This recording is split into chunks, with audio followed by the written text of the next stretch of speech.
नमस्कार मित्रांनो.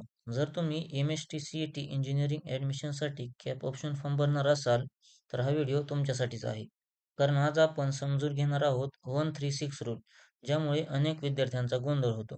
जर हा रूल नीट समजला नाही, तर चुकीच्या प्रेफरन्समुळे तुमची सीट तुम्हाला अपेक्षित नसताना देखील फायनल होऊ शकते.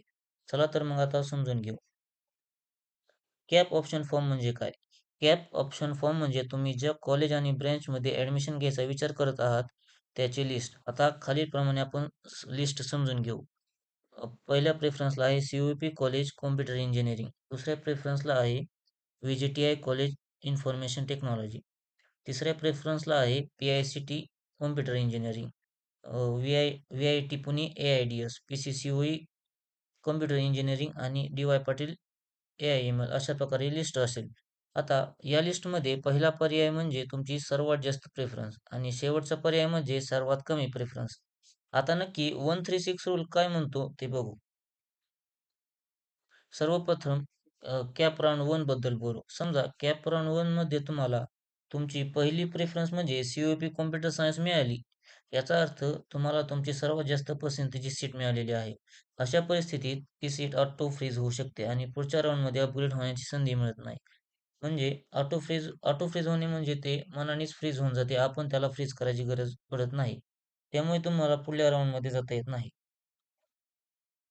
आता कॅप राउंड 2 साठी प्रथम 3 कॉलेज यासाठी ग्राह्य धरतात.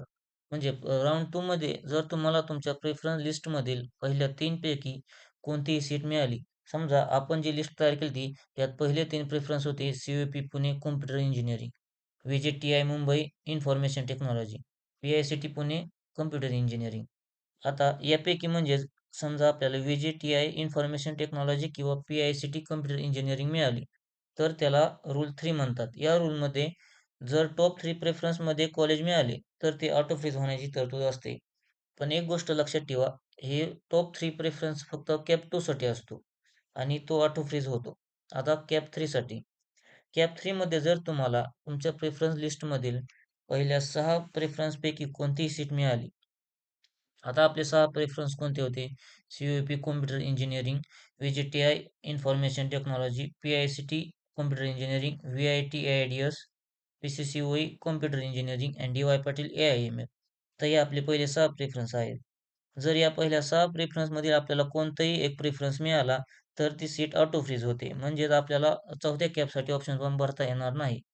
आणि आता चौथ्या कॅपसाठी तर काही प्रश्नच येत नाही. कारण जे कॉलेज आपल्याला चौथ्या कॅप्शन ऑप्शन फॉर्ममध्ये लागते, तो आपल्याला शेवटी घ्यावाच लागते. आता सगळ्यात महत्त्वाचा, फक्त 136 रूल समजून घेणे पुरेसे नाही. कारण योग्य प्रेफरन्स ऑर्डर ठरवणे हीच खरं ॲडमिशनची मेन गोष्ट असते. आता नक्की विद्यार्थी चुका कुठे करतात?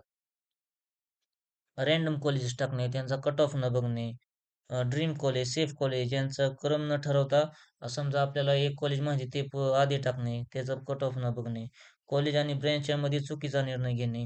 या कॉलेजला ती ब्रँचच नाही तरी आपण ते ब्रँचसाठी प्रयत्न करतोय. असं फक्त मुलींसाठी कॉलेज आहे त्यात मुलांनी सुद्धा नावं टाकणे. दुसऱ्याची प्रेफरन्स लिस्ट कॉपी करणे. आता तुमचा आणि त्याच्या पर्सेंटाइलमध्ये खूप बदल आहे. तरीसुद्धा त्या विद्यार्थ्याची तुम्ही जर प्रेफरन्स लिस्ट कॉपी करत आहात, तर तुमच्या चुका इथे होण्याची शक्यता असते. आणि या चुका टाळण्यासाठी काउन्सिलिंग खूप महत्त्वाचे असते.